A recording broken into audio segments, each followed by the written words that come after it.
API ద్వారా ఎలా ఒక LLM ని కాల్ చేసుకోవచ్చు అన్నది మనం మాట్లాడుతున్నాం. First thing, open Google AI studio. నాకు యాక్చువల్లీ ఏపీఐకి ఆల్రెడీ ఉంది, నేను డిలీట్ చేసి మీకు మళ్ళీ క్రియేట్ చేసి చూపిస్తాను.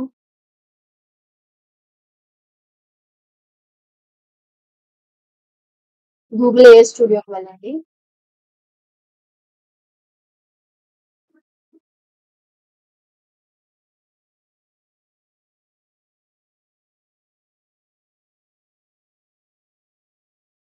ఇక్కడ గెట్ ఏపీఐ కీ అని ఉంది కదా, అది క్లిక్ చేయండి. సో ఇక్కడ నా దగ్గర ఆల్రెడీ ఉన్న కీని డిలీట్ చేసి, and another thing guys, please don't share your API కి ఎప్పుడు ఎవరికి షేర్ చేయకండి, ఎందుకంటే ఈ ఏపీఐ కి ద్వారానే మీకు ప్రైజింగ్ అన్నది డిపెండ్ అయి ఉంటుంది. ప్రైజింగ్ దీని ద్వారానే జరుగుతుంది. సో మీరు ఎప్పుడు కూడా ఏపీఐ కీని ఎవరికి ఇవ్వకూడదు. సో ఈ పబ్లిక్ ప్లాట్ఫామ్స్ లో ఎప్పుడు మీ ఏపీఐ కీని షేర్ చేయకండి. అండ్ మీ యూసేజ్ అయిపోయిన తర్వాత మ్యాక్స్ డిలీట్ చేయడానికి ట్రై చేయండి. ఇఫ్ మీరు వాడుతున్నారు అంటే okay, if not please delete it.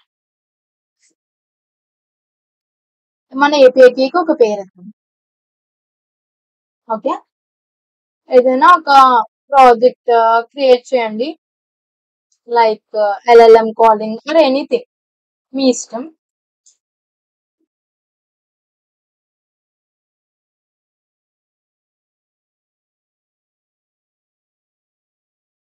Okay, ఇప్పుడు LLM కాలింగ్ ఉంది కదా, దాన్ని సెలెక్ట్ చేసి కీని క్రియేట్ చేసుకోండి.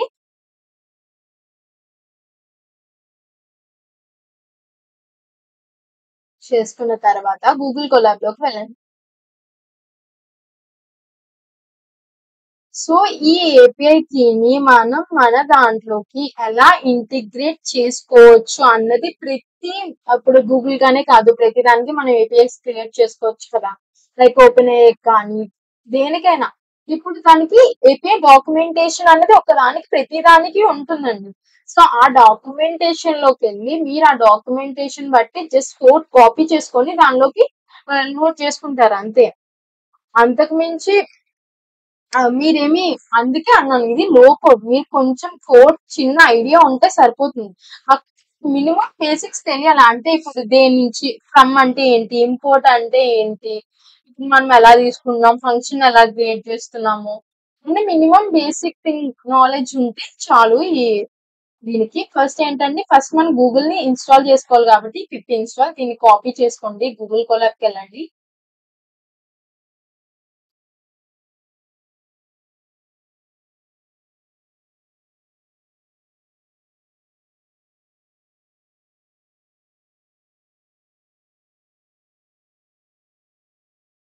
సో అండ్ ఇంకో విషయం, ఇప్పుడు ఈ కోడ్ అంతా మాకు వచ్చి ఉండాలా, మేము ఏజెంట్ ని బిల్డ్ చేయాలి అంటే no, it's no.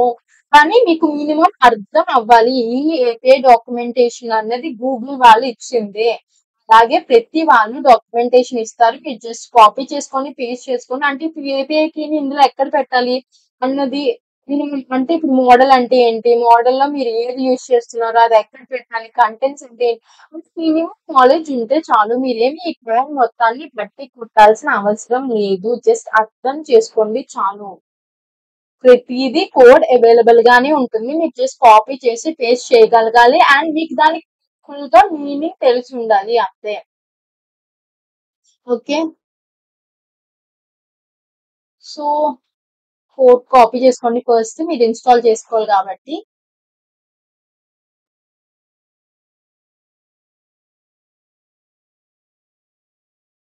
Okay, exclamatory mark,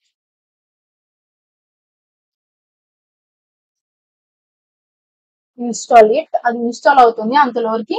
మీకు ఇక్కడ కీ సీక్రెట్ ఉంది కదా, అక్కడ ఇది నాది ఆల్రెడీ పాతది, ఇది నేను డిలీట్ చేస్తాను. సో ఇక్కడ ఏపీఐ కీస్ కి ఇంపోర్ట్ కీ ఫ్రమ్ డైరెక్ట్ గా ఉంది కదండి, మీరు అది క్లిక్ చేయండి. క్లిక్ చేస్తే మీకు డైరెక్ట్ గా మీరు క్రియేట్ చేసుకున్న కీ ఇక్కడ ఇంపోర్ట్ అయిపోతుంది. మీరు జస్ట్ కాపీ పేస్ట్ చేయాలి అనుకున్న యాడ్ న్యూ సీక్రెట్ లోకి వెళ్ళి అక్కడ కాపీ చేసుకుని ఇక్కడ పేస్ట్ చేసుకోవాలి. సో ఇది easy way, I recommend this to you. And next వచ్చేసి ఈ ఏపీఐ కీని మనం ఇందులోకి ఓకే. ఫస్ట్ థింగ్ ఇక్కడ ఆల్రెడీ మీకు కోడ్ ఇచ్చాడు కదా! దీని ద్వారా మీరు ఏపీఐ కీని ఇందులోకి ఇంటిగ్రేట్ చేయాలన్నమాట. ఫస్ట్ థింగ్ ఫర్ థాట్ ఇది కాపీ చేయండి and then paste it. Okay. ఇక్కడ సీక్రెట్ నేమ్ అని ఉంది. కానీ మనకి ఇక్కడ ఏముంది నేమ్ అది కాపీ చేసుకోండి. అండ్ ఇక్కడ ఈ పేరుతో అది రీప్లేస్ చేయండి. అండ్ నెక్స్ట్ వచ్చేసి ఇది మనం కాల్ చేసుకోవాలంటే దీనికి ఒక పేరు ఇవ్వాలి కాబట్టి సో ఇక్కడ మీరు ఒక పేరు ఇవ్వండి దీనికి. ఓకే. రన్ చేయండి. ఓకే. రన్ అయిపోయింది. నెక్స్ట్ థింగ్ మళ్ళీ డాక్యుమెంటేషన్ లోకి వెళ్ళండి. మీరు ఫస్ట్ రిక్వెస్ట్ ఇది కాపీ చేయండి. ఇది పైథాన్ కాబట్టి మీరు జావా స్క్రిప్ట్ లో చేద్దాం అనుకున్న ప్రతి దానికి వేరే వేరే ఉంటాయి. మీరు జస్ట్ పైథాన్ యూజ్ చేస్తున్నాం కాబట్టి పైథాన్ ద్వారా కాపీ చేసుకొని ఇది పేస్ట్ చేయండి. అండ్ నెక్స్ట్ ఇక్కడ AI డాట్ క్లయింట్ ఉంది కదా! ఇక్కడ మీరు ఏపీఐ కీని ఫిక్స్ చేయాలి. So API key equal to మీరు ఇక్కడ ఏ పేరు అయితే ఇచ్చారో అదే ఇక్కడ కాపీ చేయాలి.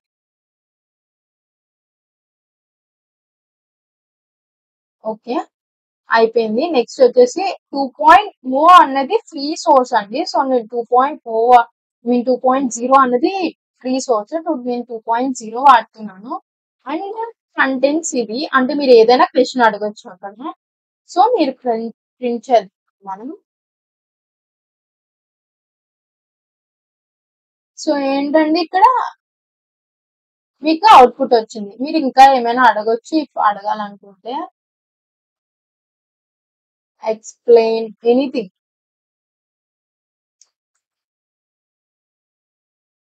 ఎక్స్ప్లెయిన్ హౌ ఏం అడుగుదాం. Explain how dancing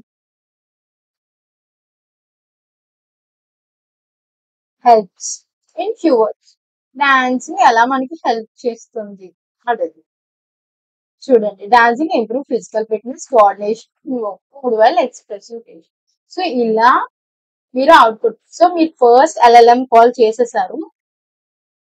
so next వచ్చేసి మన ఓపెన్ సోర్స్ కి పెయిడ్ సోర్స్ కి అసలు మెయిన్ డిఫరెన్స్ ఏంటి, ఏది వాడితే మంచిది అన్నది చూద్దాము. ఓకే. అండ్ ఇంకొక డౌట్ మీకు రావచ్చు ఏంటి అంటే ఇప్పుడు ఎందుకని మనం ఏపీఐ కాలింగ్ చేయాలి, వై అని అడగొచ్చు మీరు. ఇఫ్ ఫర్ సపోజ్ మీరు ఒక చాట్ బాట్ క్రియేట్ చేశారు అనుకోండి. ఒక చాట్ బాట్ క్రియేట్ చేసిన తర్వాత ఒక చాట్ బాట్ మీరు క్రియేట్ చేశారు. చేసిన తర్వాత కస్టమర్ కి ఏదో ప్రాబ్లం వచ్చింది. ఈ ప్రాబ్లం కి సొల్యూషన్ ఎలాగో చాట్ జీపీటీలో ఉంటుంది కదా! మీరు ఏం చెప్తారు కస్టమర్ కి, మీ క్వశ్చన్ ని చాట్ జీపీటీలో అడగండి, చాట్ జీపీటీ ఆన్సర్ ఇస్తుంది, ఆ ఆన్సర్ తర్వాత మీరు చూసుకోండి దాని ద్వారా అని చెప్తారా? లేదు కదా! మీరు మీ యాప్ లోనే లైక్ ఇప్పుడు మీరు ఏదైనా ఒక యాప్ జూమ్, జామ్ యాప్ పేరు జామ్ అనుకోండి. జామ్ అనే యాప్ క్రియేట్ చేశారు. సో మీకు కస్టమర్ కి ప్రాబ్లం వచ్చింది అన్నప్పుడు మీరు ఒక చాట్ బాట్ ఇనిషియేట్ చేస్తారు కదా! ఈ చాట్ బాట్ లో ఏంటి మీరు చాట్ జీపీటీని ఏపీఐ ద్వారా కాల్ చేసుకుంటారు. ఈ LLM కాలింగ్ అనేది చేసుకుంటారు. LLM యూస్ చేసుకుంటారు. సో ఏంటి LLM యూస్ చేసుకొని మీరు అక్కడే క్వశ్చన్ అడుగుతారు, మీకు అక్కడే అవుట్పుట్ వస్తుంది. సో ఇది బాగుందా? లేదండి మీరు డైరెక్ట్ గా చాట్ జీపీటీని అడగండి మీకు ఒక ఆన్సర్ వస్తుంది, అది వాడుకోండి అని చెప్తారా? లేదు కదా! సో అందుకని ఏపీఐ కాలింగ్ అనేది యూస్ఫుల్ అన్నమాట. సో నెక్స్ట్ వచ్చేసి పెయిడ్ సోర్స్ కి ఓపెన్ సోర్స్ కి డిఫరెన్స్ ఏంటో చూద్దాము. LLM లో పెయిడ్ సోర్స్ కి ఓపెన్ సోర్స్ కి డిఫరెన్స్ ఏంటి? ఫస్ట్ థింగ్ పెయిడ్ గురించి మాట్లాడుకుందాం. పెయిడ్ అంటే మనకు ఆల్రెడీ ఎగ్జాంపుల్స్ ఉన్నాయి కదా! ఇప్పుడు ఓపెన్ ఏఐ కానీ జెమినీ కానీ ఇవన్నీ పెయిడే. కాబట్టి జెమినీ కొన్ని ఫ్రీ ఉన్నాయి, లిమిటెడ్ ఫ్రీకి ఇచ్చారు అంతే. అండ్ ఓపెన్ సోర్స్ అంటే ఇది పబ్లిక్ గా ఉంటుంది, అవైలబిలిటీ ఉంటుంది.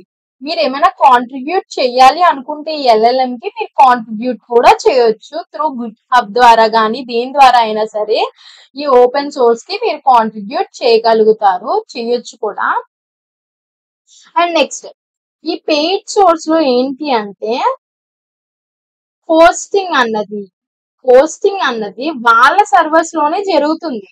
ఈ హోస్టింగ్ అన్నది వాళ్ళ సర్వర్స్, ఇప్పుడు మీరు ఒక ఇన్పుట్ ఇచ్చారండి, మీరు ఇన్పుట్ ఇస్తే హోస్టింగ్ వాళ్ళ సర్వర్స్ లో జరుగుతుంది. జరిగిన తర్వాత వచ్చిన అవుట్పుట్ ని మాత్రం మనకి డిస్ప్లే చేస్తుంది అంతే. కానీ ఇలా ఓపెన్ సోర్స్ అనుకోండి, మీరే మీ ఓన్ సర్వర్స్ లో హోస్టింగ్ అన్నది చేయాలి. ఓకేనా? ఓన్ సర్వర్స్ లో హోస్టింగ్ చేయాలంటే ఖచ్చితంగా సిస్టమ్ రిక్వైర్మెంట్స్ బాగుండాలి. అంటే లైక్ సిస్టమ్ రిక్వైర్మెంట్స్ మంచిగా ఉండాలి. లైక్ ర్యామ్ కానీ, గ్రాఫిక్ కార్డ్ GPU కానీ, హార్డ్వేర్ కానీ, ఎవ్రీథింగ్ హ్యాస్ టు బి. అంటే ఈ మీరు చేయాలనుకుంటున్న LLM కి సపోర్ట్ చేయగలిగే సిస్టమ్ రిక్వైర్మెంట్స్ అనేవి మీకు ఖచ్చితంగా ఉండాలి. కానీ పెయిడ్ లో మీకు అవసరం లేదు. పెయిడ్ ఎప్పుడు వాడవచ్చు? మీరు ఇప్పుడు మీ ల్యాప్టాప్ సపోర్ట్ చేయదు హోస్టింగ్ కి అనుకున్నప్పుడు మీరు పెయిడ్ వాడచ్చు. లేదు మా ల్యాప్టాప్ సపోర్ట్ చేస్తుంది అన్నప్పుడు మీరు ఓపెన్ సోర్స్ కూడా వాడుకోవచ్చు. సెక్యూరిటీ విషయానికి వస్తే ఓపెన్ సోర్స్ లో ఉన్నంత సెక్యూరిటీ పెయిడ్ సోర్స్ లో ఉండదు. సో పెద్ద పెద్ద కంపెనీస్ వాళ్ళందరూ ఏం చేస్తారు? ఓపెన్ సోర్స్ నే వాడతారు పెయిడ్ కన్నా. ఎందుకంటే మీ కంపెనీ డీటెయిల్స్ ని వేరే వాళ్ళ ద్వారా ఇవ్వడానికి ఎవరు ఒప్పుకుంటారు చెప్పండి? ఒప్పుకోరు కదా. సో ఖచ్చితంగా కంపెనీస్ ఓపెన్ సోర్స్ నే వాడతాయి పెయిడ్ సోర్స్ కన్నా. ఈ ఓపెన్ సోర్స్ లో మనం 2 ఎగ్జాంపుల్స్ చూద్దాము. ఓలామా ఒకటి, ఓలామా అండ్ నెక్స్ట్ వచ్చేసి ఓపెన్ రౌటర్. ఈ ఓపెన్ రౌటర్ అన్నది ఫ్రీ కూడా ఉంది, పెయిడ్ కూడా ఉంది. ఫ్రీ మాత్రమే, మ్యాథ్స్ ఈ కోర్స్ లో అన్ని ఫ్రీ రిసోర్సెస్ మాత్రమే వాడతాము. ఈ కోర్స్ ఫ్రీ మాత్రమే యూజ్ చేద్దాము. ఎందుకంటే we are all from a middle class family and మనం పెయిడ్ సబ్స్క్రిప్షన్ తీసుకొని నేర్చుకోలేం గనక మనం ఫ్రీ దాంతోనే ఏ ఏజెంట్ ని ఎలా బిల్డ్ చేయాలో చూద్దాం. ఓకే.